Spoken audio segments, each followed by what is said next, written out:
Hi, Anthony Furey in for Ezra. Are you suffering from the federal politics blues? If so, you're not alone. According to a new Nanos research poll, the mood has been so negative, so sour in Canada towards the federal politics scene, hasn't been this low since 2007. Let's go to our Vancouver bureau, bring in JJ McCulloch. He's a Huffington Post columnist. JJ, before I get into the nuts and bolts of this whole poll, what's your general take on that whole mood theme? Well, I mean, it's sort of a bizarre poll, right? Because you would have to believe the idea that 2013 was like by far the worst year for the Harper government in 7 years. I mean, the degree to which like their numbers have gone down, it's enormous. It's like, you know, 25, 26, 27%. These are huge margins. And so to me, when I look at these numbers, I see an outlier. Like I see a poll that doesn't quite seem to fit in with what I know to be the truth about the last year in Canadian politics. Interesting. Okay, well, let's put that up right now and we'll break down what the poll actually shows.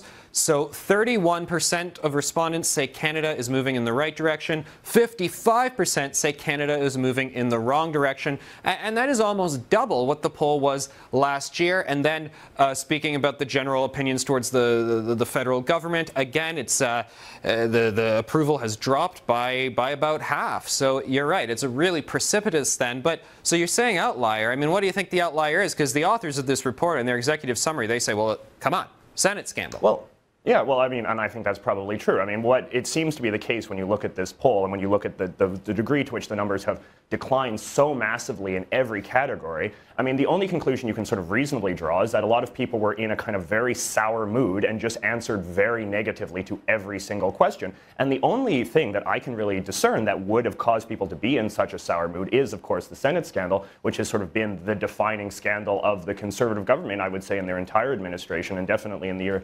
2013. So I think that, you know, we've been talking about the Senate scandal for like 8 months straight. And so I don't think it would be too much of a stretch to think that people are just sick of that. They kind of, in an amorphous way, associate it with the Harper government. So when they hear, like, what do you think of the government right now? People are just like, it's, you know, it's terrible across the board. Whether or not that kind of anger is sustainable, though, you know, if we're going to see those same numbers in 2014, 2015, I mean, that remains to be seen. And JJ, I know you follow a lot of media issues, so I want to ask your take on this. Now, we know that, I would argue that the media, they love whenever there's a potentially negative Harper story, they want to blow up the negative and they really want to accentuate it. They love the negative stories. You could say Senate scandal, you know, bad scene, surely. I have no patience for it. But when you look at the actual dollars, the Ontario gas plants, the Charbonneau Commission, that's worse in your pocketbooks. But again, the media did just unrelentingly play the Senate scandal, every single little bit of it, who sent what email to who, when and where, and what did it say.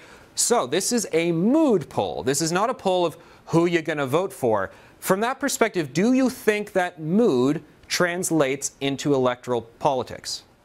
Well, I mean, that's an interesting question, because if that is the case, this poll shouldn't trouble the Conservatives too much. I mean, we can recall that when the Conservatives won their majority government in 2011, they only won 39% of the popular vote. And this poll suggests that even, you know, if all of these numbers are true, the Conservatives are still in the range of 39% in terms of people that think the country is going in the right direction, or at least neutral on that question. So I mean, it shouldn't be too troubling. And actually, What's interesting to me as well is that there was another poll, an Ipsos poll a couple of days ago as well, that showed that Justin Trudeau and Thomas Mulcair have enormously bad numbers. I mean, something like 60% of Canadians still feel that those two guys are not qualified to be Prime Minister at this point. So when we look at these kind of polls, you know, for better or for worse, what the majority of Canadians think often doesn't matter if the opposition to the current government is split, which it still is. Right. So as long as the Conservatives can consolidate that 39%, which even this poll, even these horrible numbers still suggest is easily within their range, I mean, they're going to be sitting pretty in the next election. So the numbers show, okay, I've soured with the government, and then they say I've soured with the direction the country is heading in. Now, the thing I don't get, if the Senate scandal is the operative clause here, and I see no reason to doubt that that's part of the mood,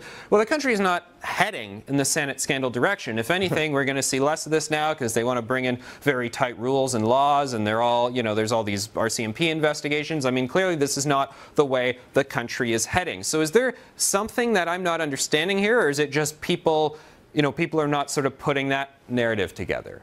Yeah, well, I mean, I think that you're absolutely right. I mean, like like I said, it just seems to be an extremely reactionary response to a general feeling of negativity in regards to the Senate scandal. Because, yeah, again, you'd also have to believe that sort of in the last year, the government has taken a dramatically different direction than it has in the previous, 7 years or 8 years that it's been in office. And it just doesn't seem like there's any evidence to suggest that that's the case. The Harper government has not done some sort of radical twist in which they're like, we were going in this direction for the last 7 years in which the numbers were relatively stable, and then suddenly in 2013 we're going in this crazy new direction that justifies, the 28% or whatever it was drop in approval rating. So no, it just, like I said, it just seems like a snapshot of a very particular moment of anger.